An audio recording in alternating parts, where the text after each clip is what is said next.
teaching, short teaching, and again re-strengthening our beautiful motivation of the joy and appreciation, and bodhicitta, or vastness motivation of the bodhicitta, and then pure realization of the Vajrayana teaching as often mentioned. So in some teachings mentioned raise up the motivation of the bodhicitta and raise up the motivation of the Vajrayana teachings.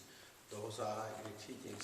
So we activating those two motivations combined with joy and appreciation.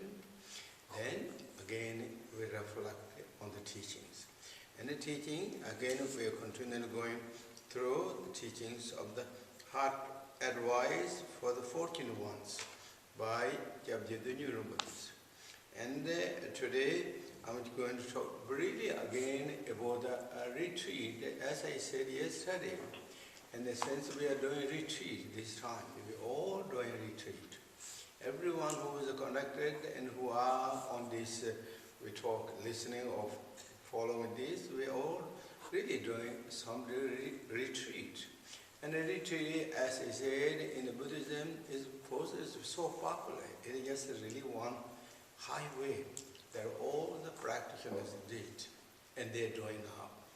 And so now we are doing that. And the retreat, when we do, there is two retreats. One is called very kind of like strict or the strict retreat, and the one other is in it kind of Tibetan terminology said Loma, that is loose or the very soft retreats. So yesterday I mentioned of those like strict retreat or that who do the schedule, and that is known as a period. Make the periods of the whole day divided into 4 periods or 5 periods. And those are, each of those has like maybe 2 or 3 hours, or 3 hours, 3 hours, 3 hours. So maybe 12 hours spending that. Or maybe each has 2 hours. That is depends with, of course, you can set up your own schedules. But trying to kind of make nice time to do the practices. So that means also is divided as a 2, known as the practice session and post-practice sessions. Two practice. So meditation on the practice session, that spending about like 8 hours, let's say, kind of like very kind of like gross level 8 hours. And then that what's called 8 hours, 16 hours, then we have the time that will be the post-practice sessions. So during the daytime, you do the 8-hour practices, which is divided at like 2 hours, 2 hours, 2 hours, so forth like that. And in between there is also time to post meditation on the practices, and what you do during the post meditation, such as circumambulating to the stupa or walking meditation, and then doing the post stations and supporting, helping to the monasteries or the retreat places. Those are known as, and that all reflecting of our own beautiful motivation of the joy and the devotions, reflecting that. And during that time also keeping mindfulness, alertness, and consciousness. Those are always accompanying. Whether you're doing retreat or practicing session, or whether you are in post-meditation or practice state, mindful is always so important. It is really like kind of like the great assistant, support, or the foundation of the practices. Those are in the teachings. So I said yesterday about those kind of like very traditional way, kind of strong retreat. And many times those retreats are also in Tibet, usually organized by one's own self. You organize yourself, you do retreat. So that means all the food and the lodging and the place to stay, all that individually support it or have to organize that. And in many cases, also some cases, and then some kind of big monasteries, or those kind of quite big lamas, they kind of sponsor and organize the place to stay retreat. And also in Tibet, in ancient time, also they kind of provide everything, food and all that. Even those organized by the big monasteries, maybe they organize the retreat cabins, retreat place to stay, and also the teaching, all that.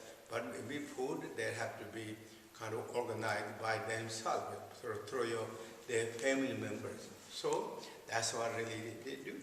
And then now, these days, many times retreats, those who are organized by the monasteries are providing everything, which is wonderful, everything. So that means place to stay and a teaching, and as all those are organized by the many monasteries or the many lamas in the modern time or this time, which is just wonderful that. In the ancient time, that not happened all the time. And there is a story that I'm sure you maybe know already, that this is again related to the story by the Malarepa and the Marpas. And the Malarepa is very young, energetic, enthusiastic. When he turned his mind toward the Dharma, really he liked to do the practice, he liked to come clear away all this, his deed, what he did in his early lives. He felt really bad all that. So he heard, he had the advice by this great Dzogchen master to go to see Marpa. So he came to see the Malarepa, and they were very enthusiastic and very energetic, and to come. And so he had not much offering to as to the Marpa, to his teacher, but he came and made this offering, whatever he had that, and then he made the statement to the Marpa. He said, I'm come from in the west part of Tibet, and who did so much big obscurations, which is referring that he did the black magics, and also he kind of controlled the weather, and he created the hailstones, and that killed many villages, those crops in the autumn time. So he did those things, and he said, I did all those things, so I feel so bad, and now I came to you, and to help me to receive the teaching, I like to clear away those. So I offer to you my body, speech, and mind to you, but you please provide me and teaching, and food, and a place to stay. These three. So I said, I offer you three: my body, my speech, my mind or my heart, and you give me the teaching, place to stay, and the food. And when he said that to Marpa, and of course Marpa was very tough and smart, and he knows how to handle the Malarepa. And so he said, that's a wonderful statement you made. You're courageous ones, what you offer me, I'm very happy to hear that. But I can do everything what you asked. I can give you the teaching, and you have to look to your food and place to stay, or I give you the place to stay and the food, and you look the teaching from somewhere else. So that's what really Marpa said. And Malarepa thought, I did not come to have the food and the place to stay, so I come actually for the teaching. So I just have to receive the teaching, and then I have to look those other things by myself. He thought, and he said, okay, teacher, then I will look the food and the place to stay, all that I will look, but you give me the teaching. Then he says, okay. So that's the story. Ancient time, this not everything kind of provided everything, and they all look and search that themselves they organize anything. So those are generally kind of like tradition, called a lineage retreat. And then those like kind of smooth retreat. That many of us, what we are doing now, is smooth retreat. It's not completely strict retreat. Nor this our retreat is retreat as I said yesterday. There is 3 retreats you do. Body retreat, speech retreat, and mind retreat. Among that 3, generally in the teaching said the best is mind retreat. Best is mind retreat. And then most of the time, in order to have the good mind retreat, people do body retreat and a speech retreat. Again, I will list what those mean. I said yesterday to you, I'm sure you already know those. But again, body retreat means that retreat from all the mundane worldly activity by physical. That is known as the body retreat. Linsananda. And a verbal retreat, and also retreat from all the verbal communications with the mundane conversations and all that. That is known as verbal or the speech retreat. Mind retreat is again retreat from all the duality conceptions, mundane duality conceptions. That is known as the mind retreat. Very simple retreat. Among that, as I said, the best is the mind retreat. And that is difficult to come immediately. We have to work for that with courage, commitment, joyful effort, continuations. But in order to become the mind retreat, then people or practitioners do body retreat and speech retreats. But this time, what we are doing, our situation, circumstance is created naturally as a body retreat. And which is wonderful, really good. When we do this body retreat, where everyone is talking is good for us, physically is good for us, and also is good for the others. That is wonderful. In our Buddhist practice, what the greatest teacher Buddha said, fulfilling the dual purpose. That is bodhicitta activities, helping to the others, helping to one's own self. What is then? What is better than that? Really, very good. It's good for us, good for the others, and that's what all those this time experts are saying to do. So even though it looks like separate, all that things, separate these things, but reality, according to Buddhism, and particularly practice of Mahayana and Vajrayana, we are helping to the others, we are helping to ourselves. And then Vajrayana teaching to help into our body is so important. As I said the other day too, generally in Buddhism, that this body is so precious, eating endowments it has. More than that, in the Vajrayana teaching, often mentioned that bodies are the Buddha, divine mandala. This is the divine mandalas. 5 aggregates are 5 dhyana Buddhas. And 5 elements are 5 human Buddhas.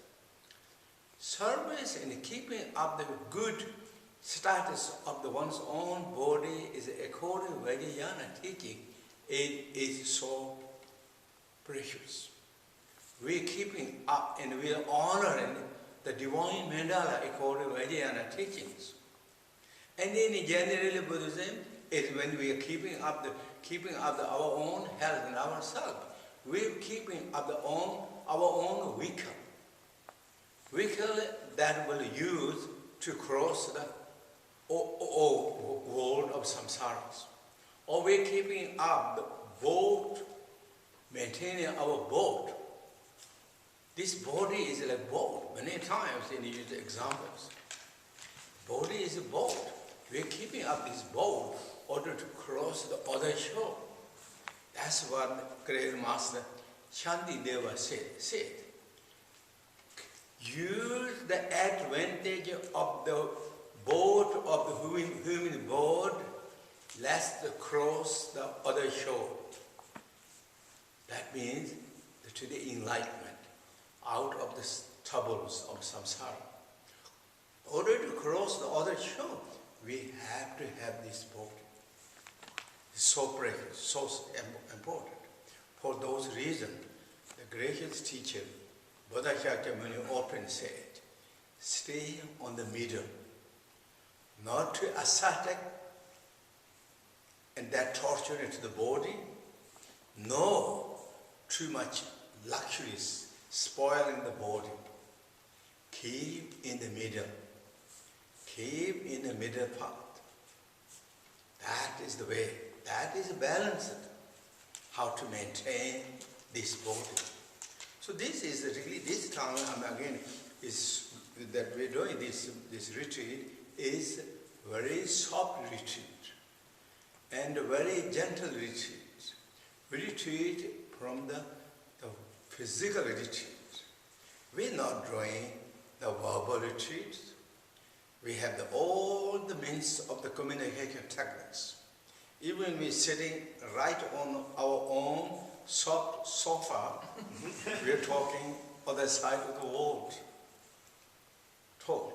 And we are watching everything, what is going on outside. In our own state, our own country, and then beyond our own world. We're watching. We're keeping alive. And the communication, all this intact. Tact is not something reduced. Really. We are that way, we're not in a retreat. And the same way, our consumption levels, we're not also in a retreat completely. Maybe we are retreat short time, 2 hours or 2.5 hours, we are retreats of the mental retreat and this verbal retreats. But rest, we are not retreat, completely retreat. One retreat is the physical retreat. Those are according in the teaching mentioned soft retreat. But even we are not completely retreat of the verbal and the mental retreat, but still keeping up the mindfulness is so precious. Really so precious, so important. It brings back us to the home, sweet home. Or it brings back to the best of our own balance, openness, the calmness places. So bring more mindfulness, along with the joy and appreciations. Our this body retreat, what we're doing, body retreat, also very luxurious retreat, luxurious retreat. As said yesterday, the retreat those great masters did, in according to our standard, what we will say, it is top retreat. They don't have all the comforts. We have every comfort. Every comfort, very luxurious retreat. And then our health, in most cases, by the blessings, we are also quite good. So therefore, being grateful, being happy and joy, really use the time. We've been spending so much time outside the world so long time. I mean, of course, it depends with our age, but maybe we spend almost 30% of our life spent outside and doing all the different things. But this time, we can't let them all different way to cultivating something good in a value and qualities, and which is good opportunities. Good opportunities. We're developing something good, another aspect of our life and dimension and progress, which is really wonderful. So therefore, with joy and happy, activating more bodhicitta, thinking about all living beings, and really wish sincerely, may all living beings have happiness and the cause of happiness. May they all be, every living being, free from suffering and cause of sufferings. May they all have the great joy, happiness, and peace, never separated from that.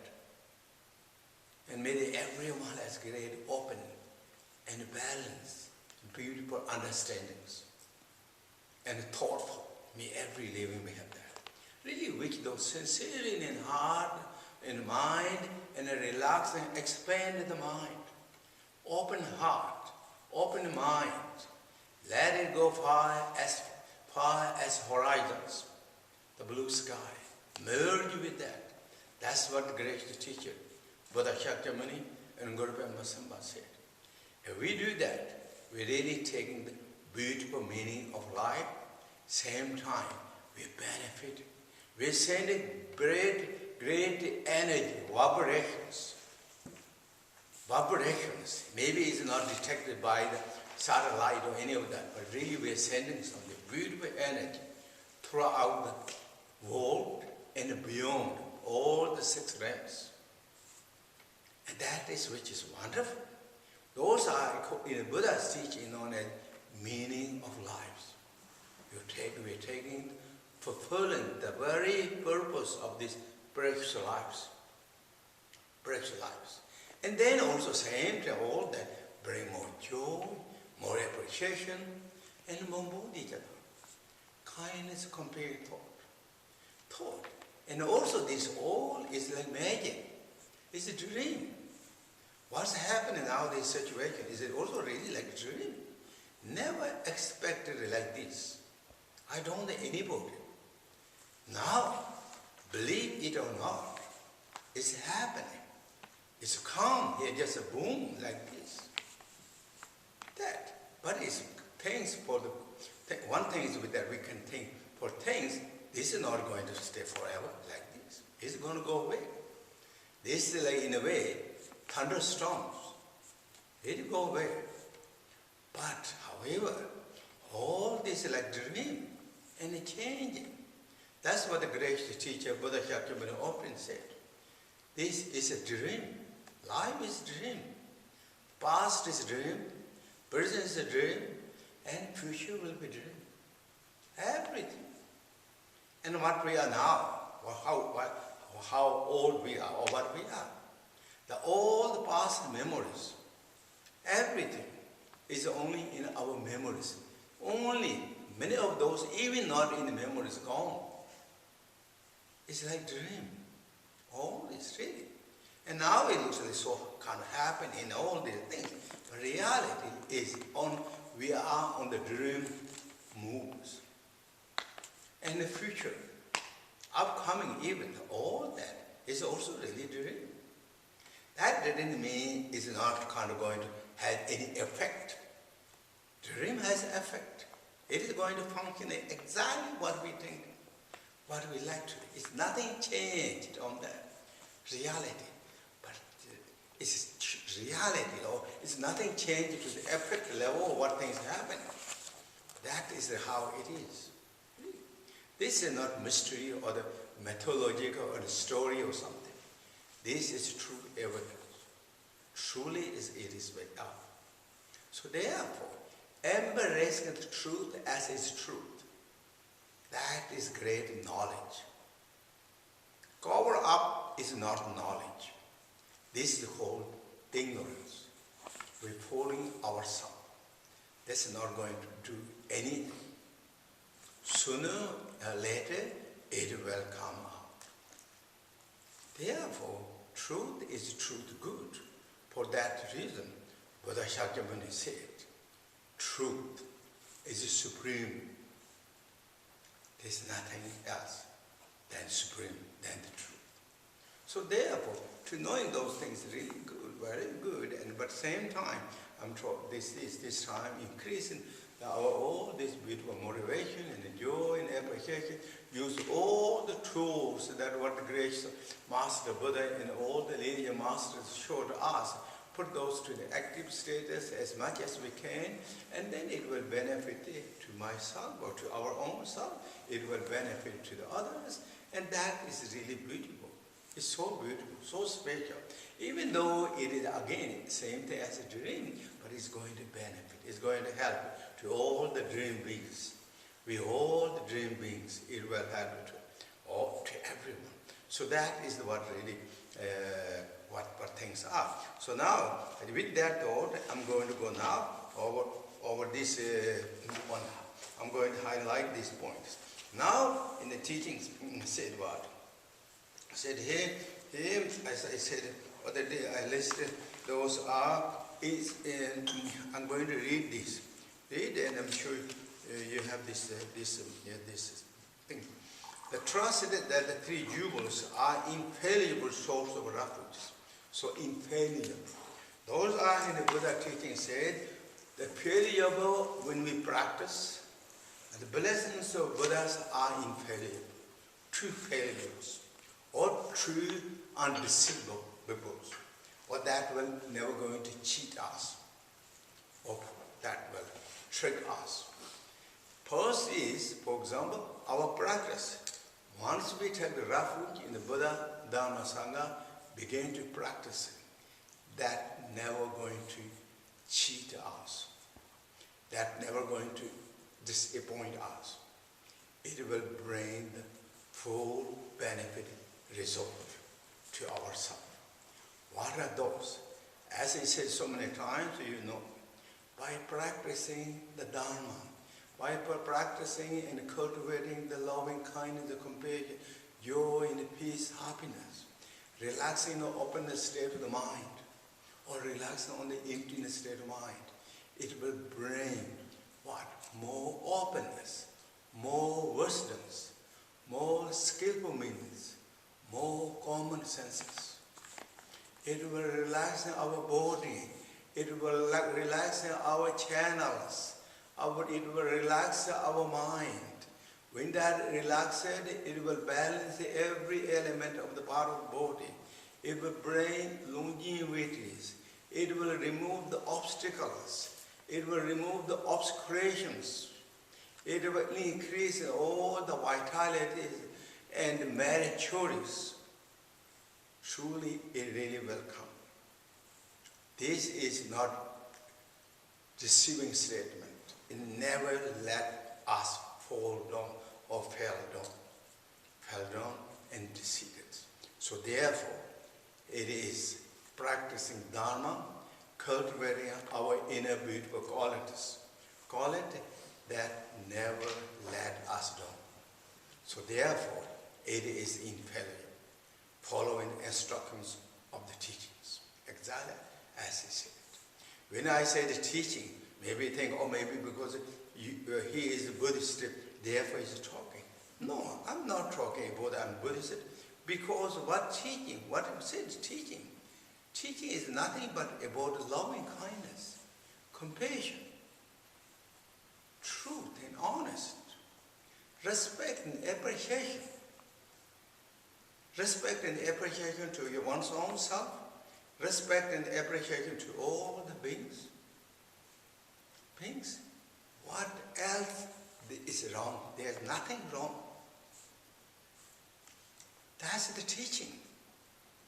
Buddha pointed out exactly truth, exactly the way it should.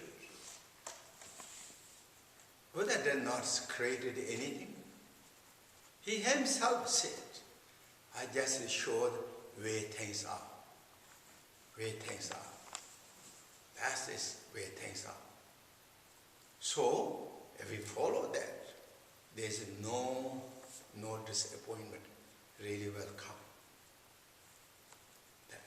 And then, also, blessings of the Buddhas are known as infallibles or undeceivables. And the teaching said, there is so much, many practitioners, witnesses, one after another, that when you have the devotion and faith, when you practice and meditate, Buddhas are right there. Blessings are right there. That I can only tell by the stories. Stories. There is a story that during the Buddha's time, Buddhas are one of the devoted and also patrons to the Buddha, known as Ananda Pindaka in Sanskrit, and in Tibet is translated as Gomi Sevji. His one young daughter, or his one daughters, maybe not young, one of the daughters married with a very wealthy family in the southern Indians. And he was very much connected to the Buddha. Buddha and the Dharma and the Sangha. He always missed the Buddha. Really, Buddha, when he went married, far. So in the teaching said that. And one time, and then, her friend is told, why you don't pray and call to Buddha? The Buddha will come. And he thought, that could be, I should do. And he went on the roof, top the roof, the house. She prayed with the incense. And what he said, we joined in our prayer booklet sometimes.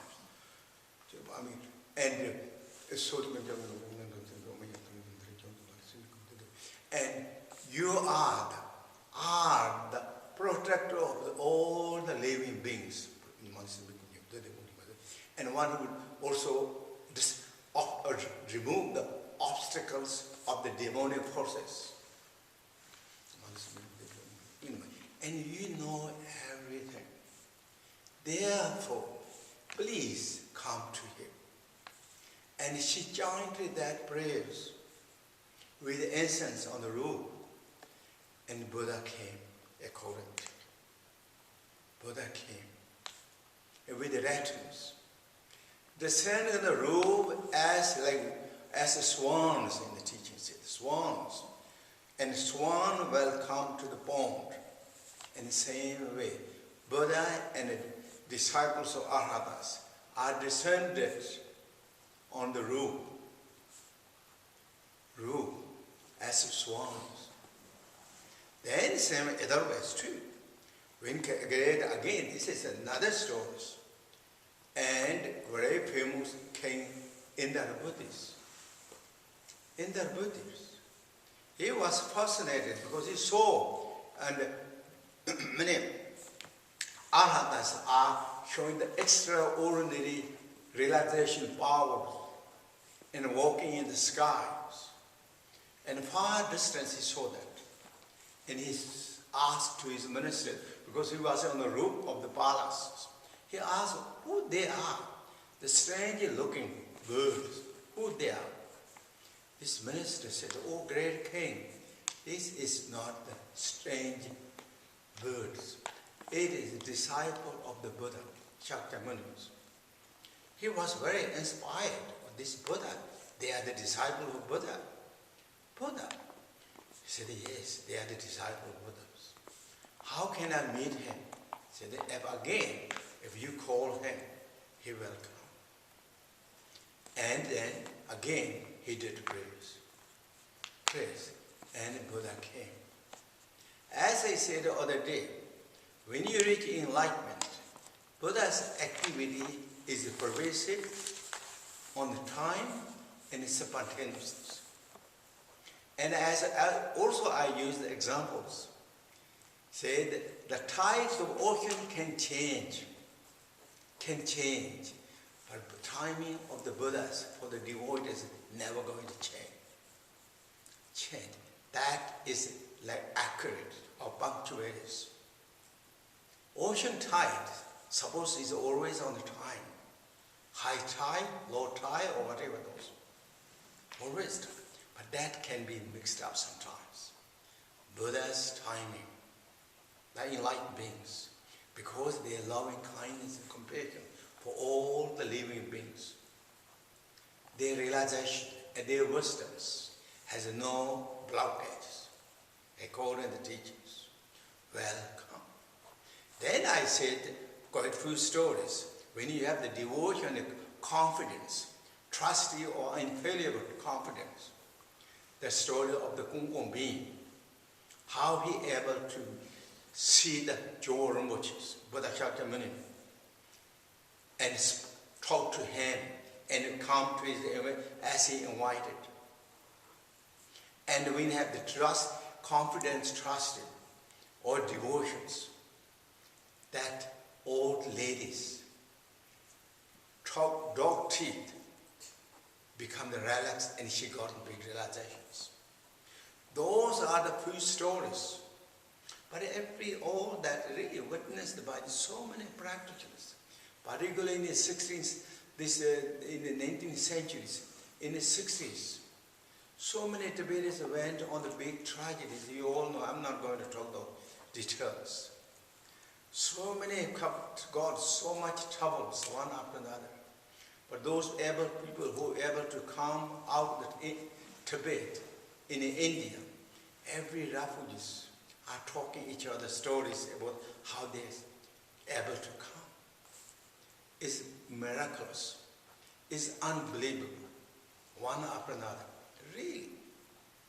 It's nothing but it's a blessing because they have the trust, they have the confidence, they practice it. Even they didn't have the high realizations, but their confidence and the connection is loyal. It's not lingering. They keep life, even the hardest, difficult time their spirit is shining and glowing. Those are the really evidence of that is not going to fail down us. This is not that. And then also we see many of those are our loved ones and our great masters entering the Mahabharata Nirvana, which is the honorific word, but they are passing. The moment of death, they are calm and peace, happy and relaxed. In a way, it looks like they're looking forward. I'm not kidding. Those all are the sign and result of the practice of the Dharma. That shows what they're thinking, thought and practices during their lifetime. It is rewarding. This is not going to end to their last moment of death.